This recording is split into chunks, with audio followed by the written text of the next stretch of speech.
Good morning, reasonable people of YouTube. Today I thought I would combine philosophy with just daily vlogging type style and see how that goes, because that might actually be kind of interesting. If not, feel free to say, no, that's not interesting at all, stop that. Nobody wants to hear about philosophy in their everyday life. I'm going to talk about hot air balloons and the new Nikon mirrorless cameras. So if you're into that kind of stuff, stay tuned. Roll, B-roll, and intro. Well, intro, then B-roll. Okay, yeah, that's...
Good morning, reasonable people. Good morning, reasonable people of YouTube. Welcome back to another show, another edition of the show, 3 C's of Me, where we talk about conviction and cognition over a cup of coffee.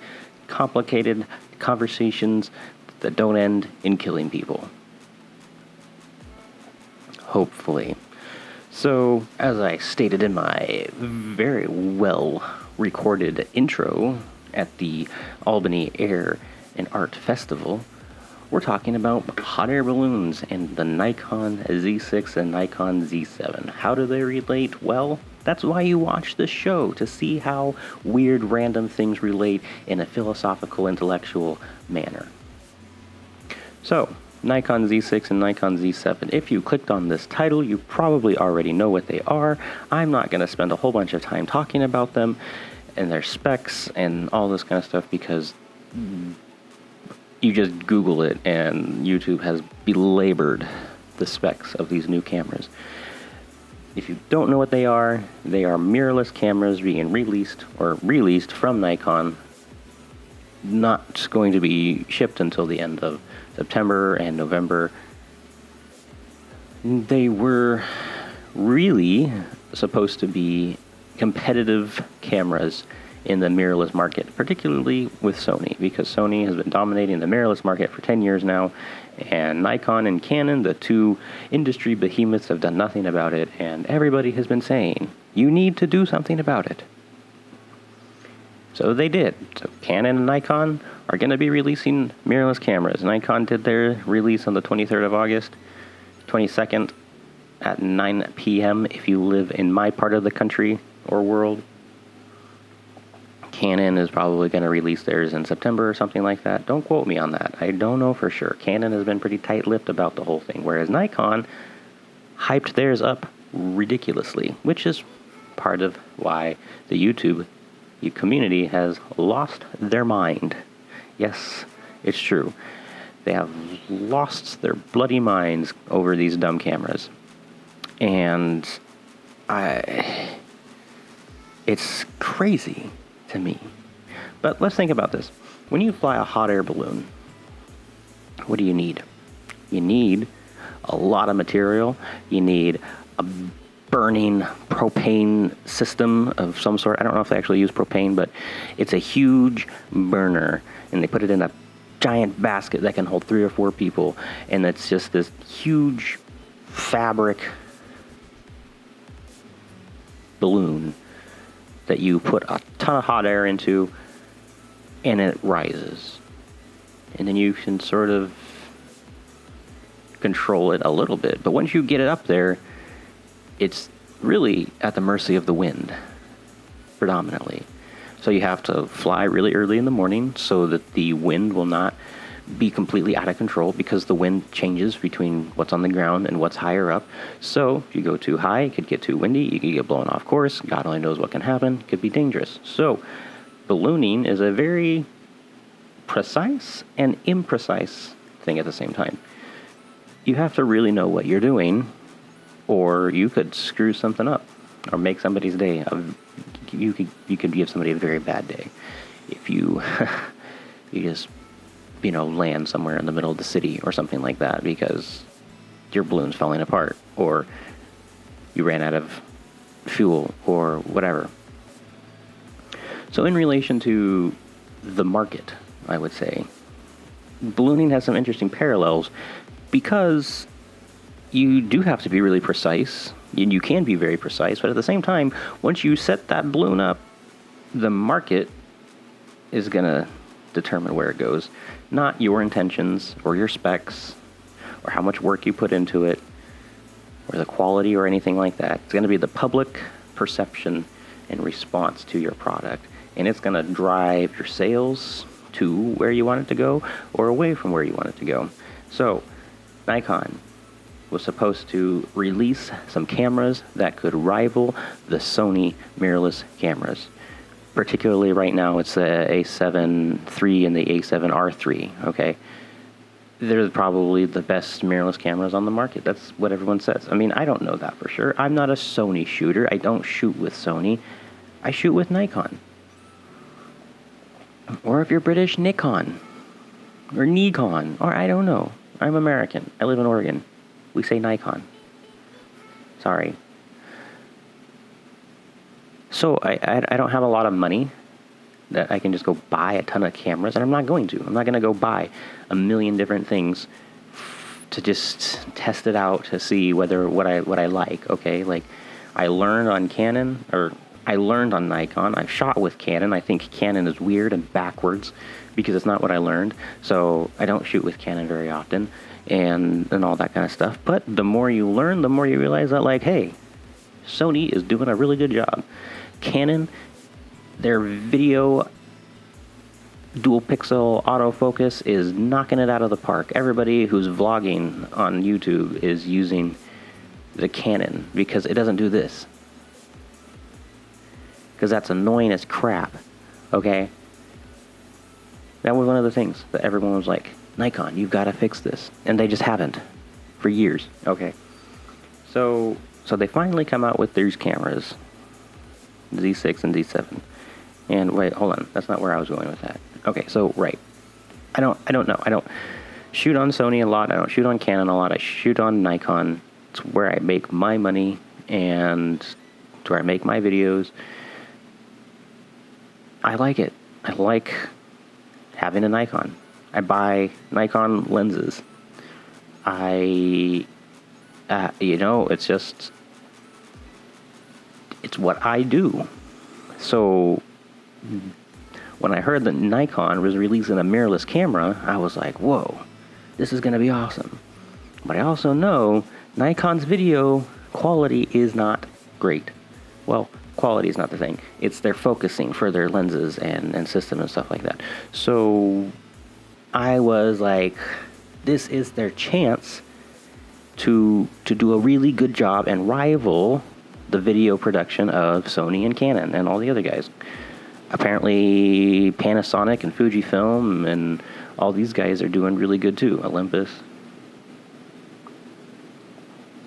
But the thing is, like, you never hear about them. But I've heard a couple people that just swear by them. So, okay, cool. Anyway. And so when they released the first teaser, I was all over that. I was like, this is gonna be awesome. They said release the second trailer teaser thing. It was about the mounts. And I was like, this is gonna be awesome. And they released this third one. It was about the lenses. It was the fourth one. It was about their history or something. I don't know.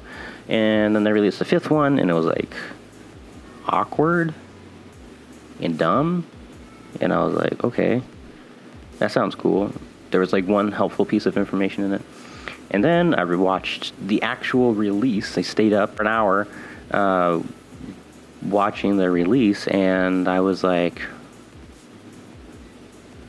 okay, all the cool stuff that you just told us has been leaked already.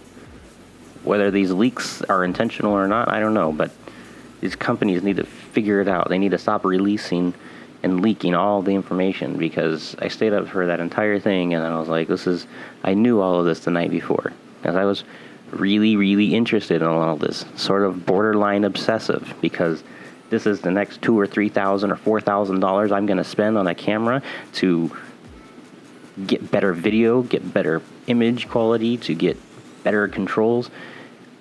My question was, am I going to buy a Sony, or am I going to stick with Nikon?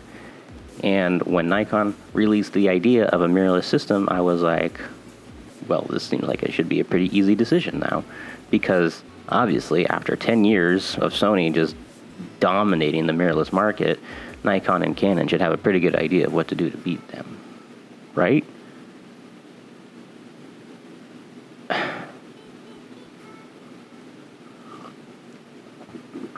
Apparently not. Or if they don't know, they decided not to.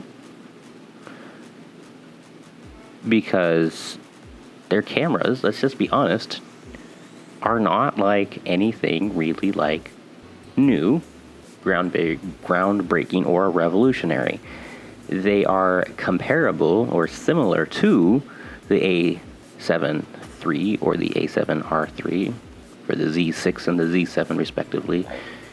But there is nothing in those cameras that blows Sony out of the water, like everybody wanted Nikon to do.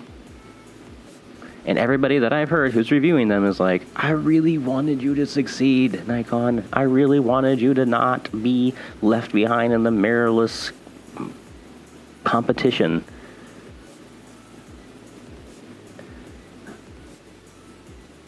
And all this kind of stuff. And like, I wanted the camera to be good, and I want to give this a good review, but I just can't because it's not that good. And I'm over here like shooting on a D3300 or a D5100, and I take those on shoots, and they're fine. I take great pictures. At least that's what they say. I don't know. I feel uncomfortable charging sometimes for pictures, but it's not the camera that makes you take good pictures. But you can elevate your picture taking, your video quality, with a better set of gear. I mean, there's a reason why Hollywood movies are not shot on DSLR cameras predominantly. They're shot on Arri Alexas or Reds or whatever, like cinema quality cameras. And they give you lots of information to work with, lots of flat color schemes to do all the tweaking and color grading, lots of resolution, lots of high dynamic range, all the stuff that a DSLR just is okay at. So, point being, you want to get better at taking pictures, you want to get higher resolution video, you want to get faster frame rates, you've got to upgrade. And, you see all the things with like the slow-mo is a big thing now with like products and stuff where, and they're shooting at 120 frames per second, and it's just a really nice standard for slow motion. I'm like, I want to do that, but I don't have anything that shoots 120 frames per second. And to do that, I'm going to have to drop $2,000 no matter what camera I want to buy from whatever manufacturer. If I want it to have the qualities that I want, it's going to be $2,000 to $4,000 or more. That's a pretty significant investment. So some of the deal breakers for the Canon or for the Nikon camera: one card slot, and it's not even an SD card slot. It's it's a QXD or something like that. Some ridiculously high-priced memory card, that apparently is really not that great. They're going to do a firmware update, though, and let you upgrade to the other ridiculously high-priced, slightly better card system. But there's only one card slot in these cameras, and apparently that is a deal breaker for every pro shooter on the planet except for the ones it's not, because a lot of pros are like, these are reliable cards, I've never had one fail, it doesn't matter. Most pro shooters obviously have 2 slots in their camera because they're buying super ridiculously huge, chunky cameras, and it's like, hey, why don't we just put an extra SD card slot in here? Or let's put another QXFD whatever slot in there. And so they do, and so they get 2. They can back up all their files right there in the camera. It's great. They don't ever lose anything. That's fine. That's great. It's cool. I mean, I don't know. But now the Z7 and Z6 were supposed to be pro mirrorless cameras, and they don't have 2 card slots, so nope, not buying it. Deal breaker. Another big thing is the battery life is pretty crappy, I guess. That's the thing.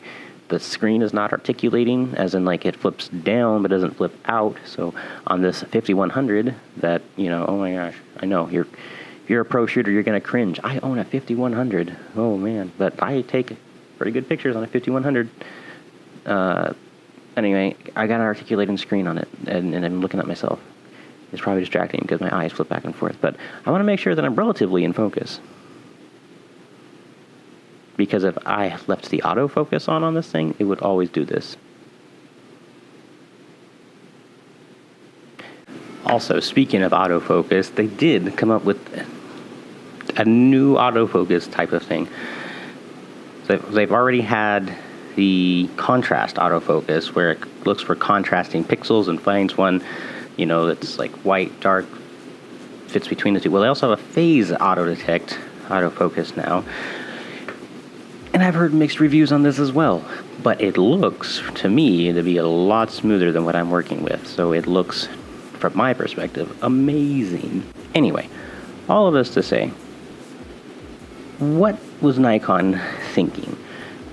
Well, I really want to just park it there, because that has been the million-dollar question for every YouTuber that I've seen. And Tony Northrup, or Jared Polin, Matt Granger, all the other guys. The angry photographer, which, anyway. What were they thinking? I don't know.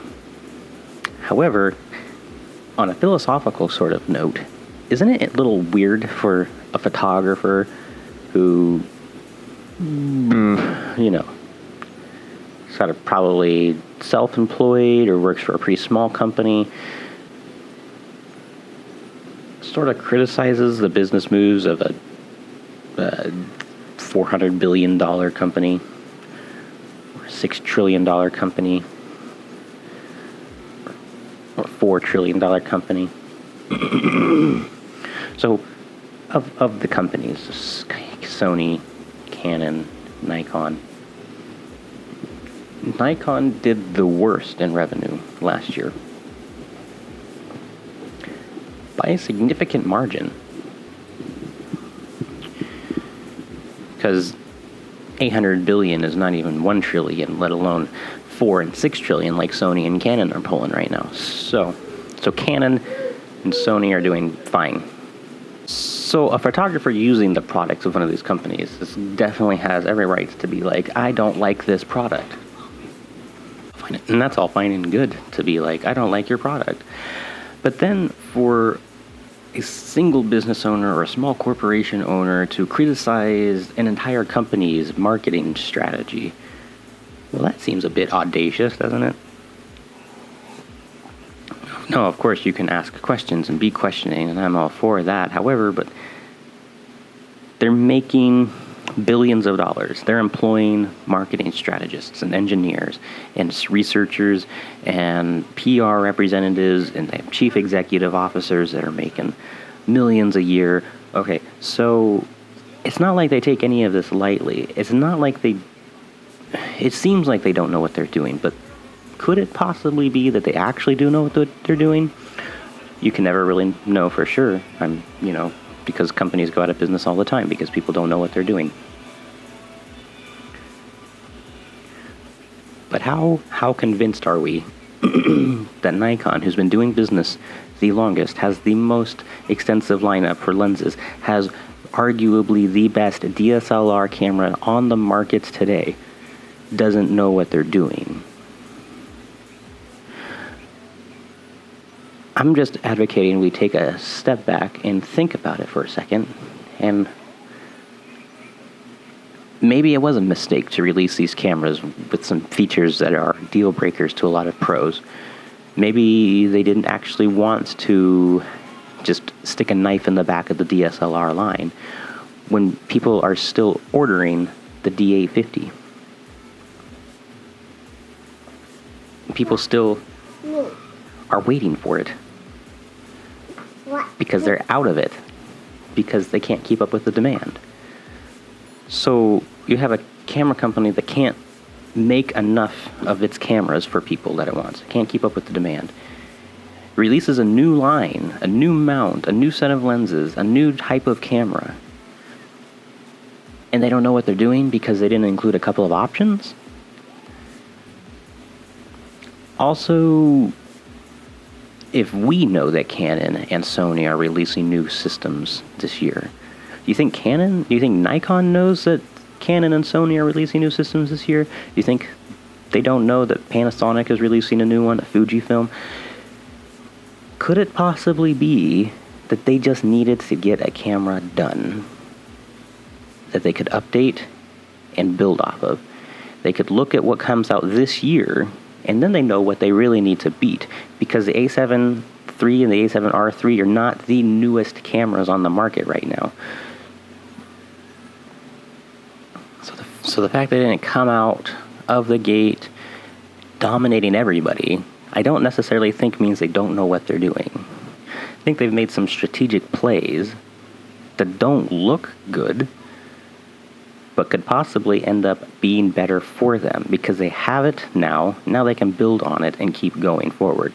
Now they can update it, and they might be able to rival these other guys by updating more frequently than they have in the past, and that's totally new. Nikon hasn't changed their mount size for 100 years. They update every 2 or 3 years. We're seeing Nikon take steps in the right direction, and then everybody loses their mind because they don't do certain things. It's like, shouldn't we be like, yes, go, be like progressive, Nikon? Like, don't just rely on your solid fan base to keep driving sales, because people are moving to Sony, so you need to realize that. So they've made a couple of cameras that are really good cameras. No, they're not the best on the market, but they're not bad by any means either. And they've made it so that they can make better lenses and they can improve and go from there. So we'll see what the market does. We'll see if this public opinion basically destroys all the potential sales of these new cameras, or we'll see if, loyal Nikon fans who want to be able to use their Nikon glass buy this new mirrorless camera. For me, who doesn't have a super expensive fancy camera, I'm really considering just keeping my pre-order in right now. And, if I get it and I don't like it, I could always sell it again, probably. I'm sure I could, because they're probably going to be out of stock. If I have one and everybody else wants one, I can probably make a profit off of that. But, hey, don't get any ideas. So